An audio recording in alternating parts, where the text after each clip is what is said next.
오늘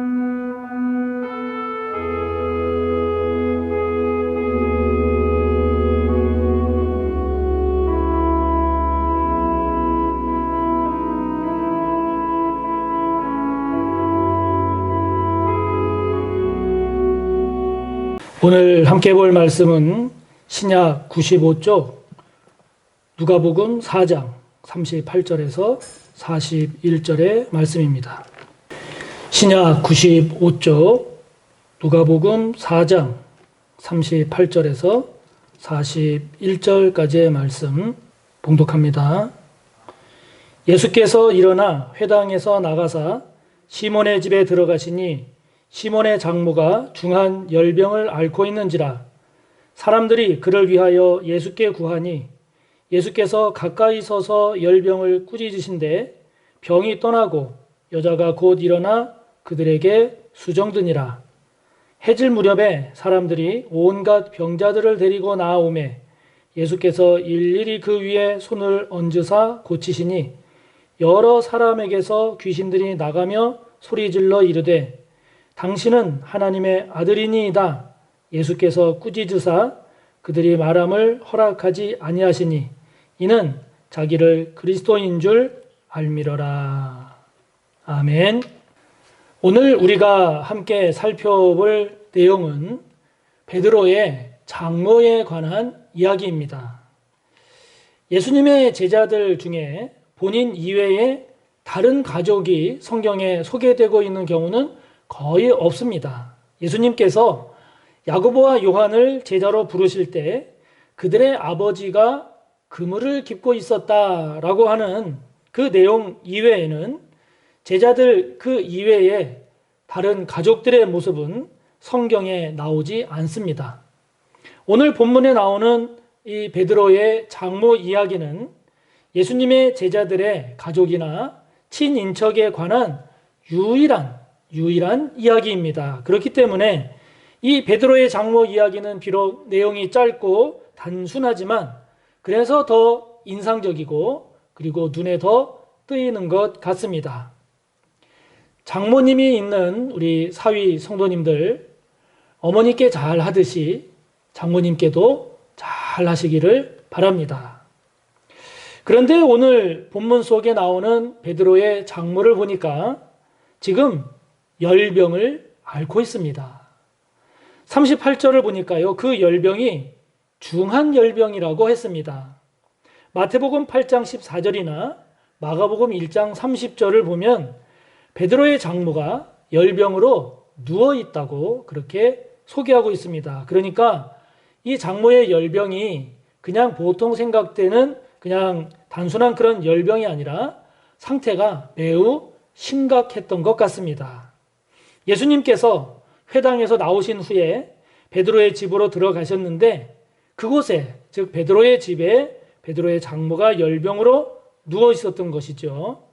그래서 이것이 그전부터 베드로가 장모를 집으로 모셨던 것인지 아니면 예수님께서 베드로의 집 근처로 오시니까 베드로가 그것을 예상하고 그것에 맞춰서 장모님을 모셨는지 그것은 알 수가 없습니다. 장모가 사위 집에서 생활하는 경우는 흔치 않고 그리고 오늘 본문에서도 특별한 그런 설명이 없는 것으로 봐서 베드로가 자신의 장모를 모셔오도록 그렇게 한 것이 아닐까 하는 그런 생각이 듭니다. 오늘 본문은 베드로의 장모가 예수님을 만나서 열병이 치유되는 그런 이야기를 소개하고 있는데요. 오늘 본문을 잘 살펴보면 특이한 점이 있습니다. 그 특이한 점이 뭐냐면요. 베드로의 장모와 예수님 사이에는 아무런 대화가 없다는 것입니다. 아무런 대화가 없습니다. 성경을 보면 거의 대부분 예수님을 만난 사람들을 보면 그들이 예수님께 말을 걸거나 아니면 예수님께서 그들에게 말을 거시거나 어쨌든 예수님을 만나는 사람과 예수님 사이에는 대화가 있는 것이 보통입니다. 그런데 오늘 베드로의 장모 이야기를 보면 예수님과 어떤 대화도 나누지 않고 소개되고 있지 않습니다.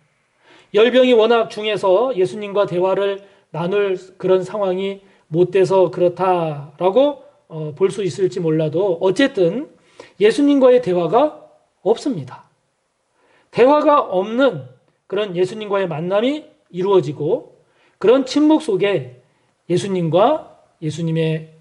베드로의 장모와의 만남이 이렇게 이루어지고 있는 거죠.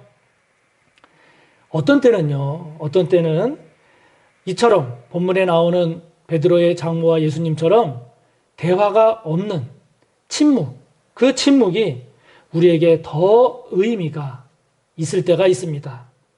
말하는 것보다 그냥 얼굴을 바라봄으로써 더 깊은 진실이 전해질 수도 있습니다.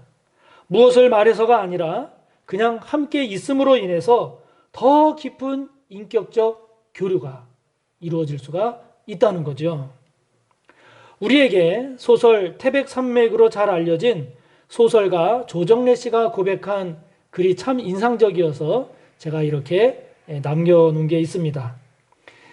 이 조정래 씨에게는 아들이 한 명 있다고 그래요. 그런데 그 아들이 외아들이라서 자칫 응석바지가 될까 싶어서 이 조정래 씨가 어릴 때부터 조금만 잘못해도 매질을 하는 등 아주 엄하게 키웠다고 합니다.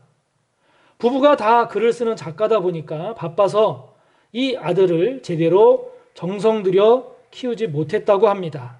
그 결과 이 아들은 사람보다는 장난감을 더 좋아하게 됐고 아버지를 무서워하기만 했다고 합니다. 중학교에 들어간 아들이 어느 날 아버지는 나에게 아무 관심도 없다라고 말하는 이 아들의 말이 이 조정래 씨에게 큰 충격을 주었다고 합니다.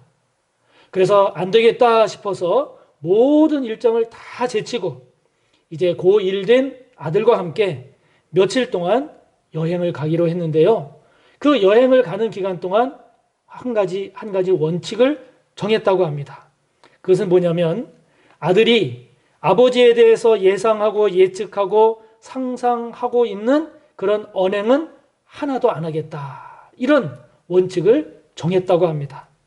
그래서 여행을 하는 사흘 동안 공부에 대해서 일절 공부에 관한 얘기는 안 했다고 그래요. 진학에 대한 내용도 한마디 하지 않았다고 합니다. 그 어떤 훈계조차도 하지 않았다고 합니다. 차창 밖에 경치 이야기를 했고 제일 값비싼 생선을 사다가 회를 떠서 회를 시켜 먹었습니다. 이틀 밤을 아들이 좋아하는 영화만 골라봤고요. 텔레비전도 애국가가 나올 때까지 보게 했다고 합니다. 비가 오면 일부러 우산을 한 개만 사서 아들의 등을 감싸 안고 받쳐주었고 비바람 몰아치는 바닷가를 둘이 꼭 붙어 앉아서 30분간 바라만 보기도 했다고 합니다. 호텔에 와서는 커피숍에 마주 앉아 그 바다의 거친 파도 그리고 주변 호수의 잔잔한 물결에 대해서만 이야기를 했다고 합니다. 그렇게 사흘을 함께 보냈는데요. 그 사흘을 함께 보낸 이 부자지간에 여러분 이 여행이 어떤 의미가 있고 그리고 어떤 효과가 있었을까요? 나중에 이것에 대해서 조정래 씨가 이렇게 썼습니다. 그 뒤로 아들은 아내에게 사흘 동안의 여행을 몇 번이고 이야기했다. 변화는 그뿐만이 아니다. 내가 밤늦게까지 글을 쓰고 있으면 물잔이나 먹을 것을 가지고 들어갔다. 그리고는 몇 매나 썼는지 힐끗 보고 나가곤 했다. 그 묵직한 정표시에 나는 가슴이 시리며 글 쓰는 고달픔도 잠시 잊을 수 있었다. 여러분, 이처럼 어떤 때는 대화가 없는 그저 바라봄이 더 의미가 있을 때가 있습니다. 이런저런 많은 말을 하는 시간보다 말없이 그저 함께하는 시간이 더 소중할 수 있습니다. 신앙도 마찬가지입니다. 우리가 주님께 부르짖으면서 기도하면서 나아가는 그러한 신앙생활도 우리에게 필요하지만 어떤 때는 깊은 침묵을 통해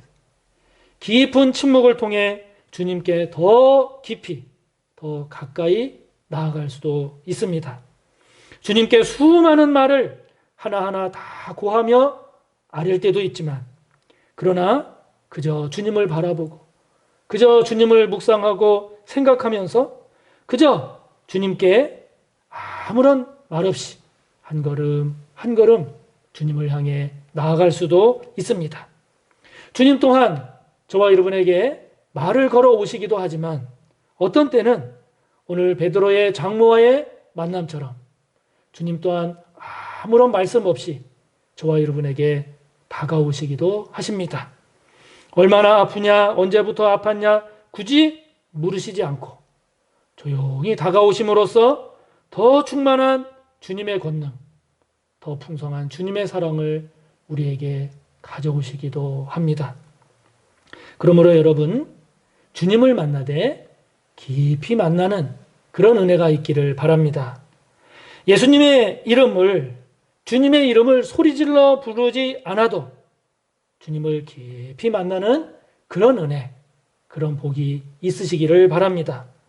주님께 많은 말을 다 하지 않아도 주님을 바라보고 주님을 묵상하고 또 묵상하는 가운데 주님과의 풍성한 그리고 깊은 그런 만남과 교제의 은혜가 있기를 바랍니다. 그렇다면 이 베드로의 장모와 예수님과의 만남은 어떻게 이루어진 것일까요? 어떻게 이루어진 것일까요? 그것은요, 이 베드로의 장모가 중한 열병을 앓고 있었다는 겁니다. 중한 열병을 앓고 있었다는 거죠. 누워있을 정도로 심한 열병을 앓았다는 겁니다. 그 중한 열병이 이 베드로의 장모와 주님을 만나게 하는 통로가 된 것이죠. 요즘은 제가 그 기도원을 잘 안 갑니다만은 예전에는 자주 갔던 기도원 중 하나가 청평에 있는 강남 금식 기도원이었습니다. 거기를 가보면 예배당 입구에 간증문들이 쭉 있습니다. 주님을 만난 감동적인 이야기들인데요. 어떤 사람은 질병을 통해서 주님을 만나고 치유된 그런 간증을 하기도 하고, 또 우울증으로 고생하다가 주님을 만나서 변화된 그런 이야기가 실려있는 그런 간증도 봤습니다. 원망 불평이 가득했지만 주님을 만남으로 평강과 은혜와 감사의 삶을 산다는 등 대부분이 그 간증한 내용을 보면 질병이라든지 삶의 고통이라든지 어려운 문제들을 통해서 주님을 만났다는 사람들이 대부분입니다. 그러므로 우리가 주님을 만나는 것이요, 꼭 형통해야만, 성공해야만 주님을 만나는 것이 아닙니다. 꼭 좋은 일만이 아닙니다. 우리가 생각하기에 불행이라고 보여지는 그런 일들이 오히려 주님을 만나게 되는 통로요, 다리가 되는 경우가 많습니다. 여러분의 삶 가운데 문제가 있는지요? 질병으로 힘들어합니까? 또는 하나님을 원망하고 불평할 정도로 여러분의 삶에 어두움이 있습니까? 사랑하는 성도 여러분, 주님은 그것을 통해서 여러분을 만나러 오고 계심을 꼭 기억하시기를 바랍니다. 질병이나 다른 삶의 문제들은 그것들이 우리를 주님께로 인도하는, 주님께로 안내하는 그런 복된 통로가 될 수 있다는 사실을 여러분들 꼭 믿으시기 바랍니다. 그 길을 통해서 주님을 만나고 그래서 치유되고 회복되는 이런 놀라운 은혜와 복이 저와 여러분 가운데 있기를 바랍니다. 베드로 장모와 예수님이 만나게 되는 또 하나의 이유를 든다면 오늘 본문의 내용을 보니까 주변 사람들입니다. 38절을 보니까 사람들이 그녀를 위하여 예수님께 구했다고 했습니다. 예수님께 간청한 것이지요. 중한 열병뿐만이 아니라 그녀 주변에 있던 주변 사람들이 예수님께 요청하고 간청함으로써 두 사람의 만남이 이루어졌다 하는 것이죠. 여러분, 신앙생활을 혼자 조용히 하고자 하는 분들을 가끔 봅니다. 물론 혼자만의 조용한 시간을 갖는 것도 때에 따라서는 필요합니다. 그러나 신앙생활은 혼자 하는 게 아닙니다. 신앙생활은 혼자 깊은 산속에 들어가서 인격을 닦는 것이 아닙니다. 신앙생활은 우리가 살아가는 일상의 삶 속에서 사람들과 함께하는 겁니다. 함께하는 겁니다. 왜냐하면 하나님은 내가 주님께 나아갈 수 없을 때, 내가 주님께 나아가기 너무너무 힘들어할 때, 그때 내 주변의 사람들을 통해서, 믿음의 동역자들을 통해서 저와 여러분을 주님께로 인도하시기 때문입니다. 그래서 연세가 많이 들면 들수록 혼자 있게 하시면 안 됩니다. 반드시 주변에 사람이 있어야 합니다. 왜 그렇습니까? 스스로 움직일 수 없을 때, 스스로 문제를 해결할 수 없을 때, 그분을 병원으로 또는 의사에게로, 다른 가족에게로 연결해 줄 수 있는 사람이 주변에 있어야 합니다. 마찬가지로 우리는 주님을 우리 스스로 주님께 나아갈 수가 있지요. 그러나 우리가 살아가다 보면 주님께 나아갈 수 없고 주님께 말할 수 없을 만큼 힘들 때가 있습니다. 지칠 때가 있습니다. 낙심할 때가 있습니다. 그럴 때 주님은 저와 여러분 주변에 있는 성도들을 통해서, 저와 여러분 주변에 있는 그 사람들을 통해서 주님을 만나도록 도우십니다. 도우십니다. 내 주변 사람들이 나를 대신해서 기도해주고 나를 위하여 주님께 간청함으로써 결국 저와 여러분 그리고 주님이 만나게 하는 그러한 복된 은혜의 역사가 일어나는 거죠. 그러므로 우리 모든 성도님들에게 사람의 복이 있기를 축복합니다. 여러분 주변에 여러분을 주님께로 안내하는 다리가 되어줄 그 좋은 사람들이 여러분 주변에 많기를 축복합니다. 이를 위해서, 그렇게 되기를 위해서 기도하십시오. 여러분을 위해서 기도하고 여러분을 위해서 주님께 간청하고 여러분과 주님 사이에 다리가 되어줄 수 있는 그런 믿음의 사람이 여러분들 주변에 많기를 바라고, 그런 성도가 또 있음을 여러분들 꼭 기억하시기 바랍니다. 여러분은 혼자가 아닙니다. 혼자가 아님을 기억하십시오. 여러분과 함께하는 그런 귀한 믿음의 동역자들이 여러분 주변에 있음을 기억하고 그들을 통한 은혜와 복을 누리시기를 바랍니다.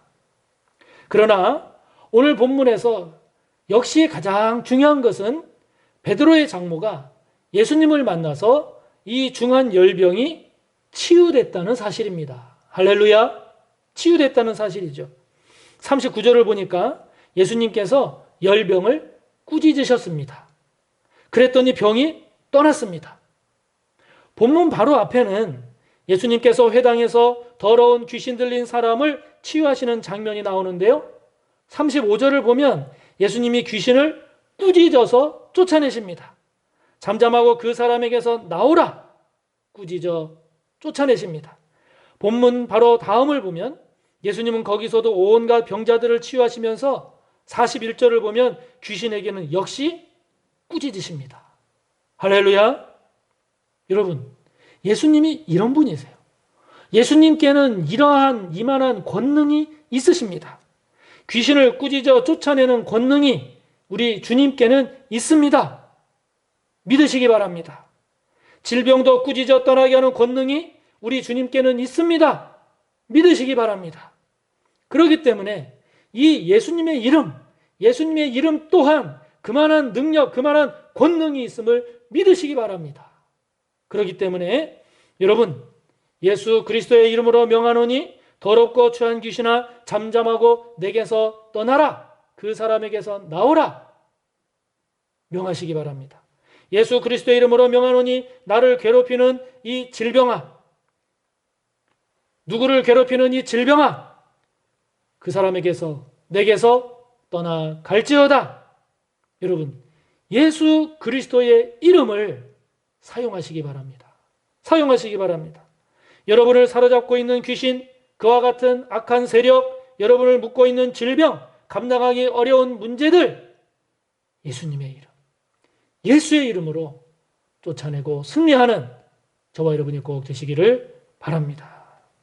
반면에 마태복음 8장 15절을 보면은요, 열병을 꾸짖은 이 부분을 그 마태복음에서는 예수님께서 그의 손을 만지시니 열병이 떠나갔다. 이렇게 표현하고 있습니다. 그러니까 꾸짖어서 열병을 떠나가게 하는 것이 예수님의 권능을 소개하고 있는 것이라면 열병을 앓고 있는 자의 손을 만져서 열병을 떠나게 하는 것은 예수님 안에 있는 그 영혼을 향한 깊은 사랑을 표현하고 있는 것이죠. 아픈 자를 향한 예수님의 사랑은 그 병을 떠나게 할 만큼, 그 병을 떠나게 할 만큼 깊다는 것입니다. 깊다는 것입니다.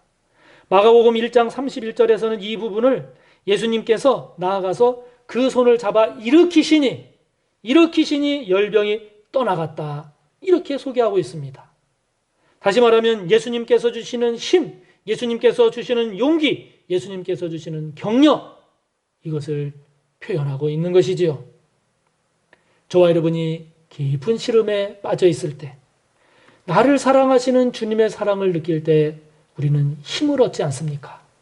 우리는 힘을 얻습니다. 질병으로 고통당할 때, 주님의 권능이 임할 때 치유됩니다. 질병이 치유됩니다. 어렵고 힘든 현실로 괴로워할 때 주님이 나와 함께 하신다. 그 주님이 나를 위로하시고 그 주님이 나를 격려하시고 그 주님이 나를 도우심을 느낄 때 우리는 소망을 품습니다. 그것이 저와 여러분을 다시 살아나게 합니다. 우리의 모든 문제를 주님은 극복하게 해주시죠. 할렐루야. 예수님 안에 있는 이 놀라운 은혜들, 예수님의 권능, 예수님의 사랑, 예수님의 위로, 예수님의 격려, 이러한 주님으로부터 오는 은혜를 경험하고 누리는 우리 모두가 되기를 바랍니다. 오늘 예수님을 만나는 베드로 장모의 모습 가운데 가장 빛나는 모습, 가장 아름다운 모습이 있다면 그것은 39절에 나옵니다. 39절을 보시기 바랍니다. 예수께서 가까이 서서 열병을 꾸짖으신데 병이 떠나고 여자가 곧 일어나 그들에게 수종드니라. 아멘. 열병이 치유되자 곧 일어나 예수님과 예수님 제자들을 수종드는 장모의 모습. 이것은 그 본문 이 모습 뒤에 나오는 귀신이 예수님을 알아보는 것보다 더 중요한 내용입니다. 수종드는 이런 장모의 모습은 귀신을 쫓아낸 예수님을 향해서 열광하는 군중들의 환호하는 모습보다 더 중요한 그 아름다운 모습으로 성경은 오늘 장모의 모습을 드러내고 있습니다. 여러분, 수종드는 것이 아름다운 겁니다. 섬기는 것이 아름다운 겁니다. 하나님의 나라에서는 섬김이 빛나는 것입니다. 우리가 잘 아는 복음성가에도 이런 가사가 있죠. 당신의 그 섬김이 천국에서 해같이 빛나리. 당신의 그 겸손이 천국에서 해같이 빛나리. 주님이 기억하시면 족하리. 예수님 사랑으로 가득한 모습, 천사도 흠모하는 아름다운 그 모습, 천국에서 해같이 빛나리. 은혜 받은 자로서 가장 아름다운 모습이 있다면 그것은 이 베드로의 장모의 모습처럼 그 은혜를 베푼 분을 수종드는 겁니다. 수종드는 겁니다. 섬기는 겁니다. 치유받은 자로서 가장 아름다운 모습은 치유된 몸으로 이제는 치유해 주신 분을 수종들고 사랑하고 그분께 충성하는 겁니다. 은혜 받은 것으로 끝나지 않고 수종드는 섬기는 삶으로 연결되는 것, 이것이야말로 주님이 기뻐하시는 성숙한 우리 그리스도인의 모습입니다. 치유받은 것으로 끝나지 않고 치유된 몸으로, 치유된 삶으로 주님을 위해 충성하고 교회를 위해 헌신하고 영혼을 위해 섬기고 영혼을 하나님의 나라를 위해서 선하고 의로운 일을 위해서 삶에서 열매 맺는 것, 삶에서 열매 맺는 것, 이것이야말로 천사도 흠모하는 아름다운 모습이죠. 천국에서도 빛나는 영광스러운 모습입니다. 그러므로 사랑하는 성도 여러분, 오늘 본문 속 나오는 베드로 장모의 모습이 오늘 저와 여러분의 모습이요 은혜가 되시기를 주님의 이름으로 축복합니다. 기도합니다. 하나님 아버지, 많은 말을 하지 않는다 할지라도 또한 깊은 침묵으로도 주님을 깊이 만나는 저희들의 믿음이요 신앙이 되게 하옵소서. 우리에게 있는 다양한 삶의 문제들, 어려움들, 고통들, 그것이 주님을 만나는 통로가 될 수 있음을 기억하게 하옵소서. 특별히 아버지 하나님, 주변에 좋은 믿음의 사람들, 주변에 좋은 믿음의 동역자들 많기를 원합니다. 사람의 복을 허락해 주옵소서. 은혜 받은 자, 주님을 만난 자로서 주님을 수종드는 자 되게 하여 주시고 교회를 잘 섬기는 자 되게 하여 주시며 성도를 잘 섬기는 우리 모두가 될 수 있도록 성령이여 우리를 인도해 주옵소서. 예수님의 이름으로 기도하옵나이다. 아멘.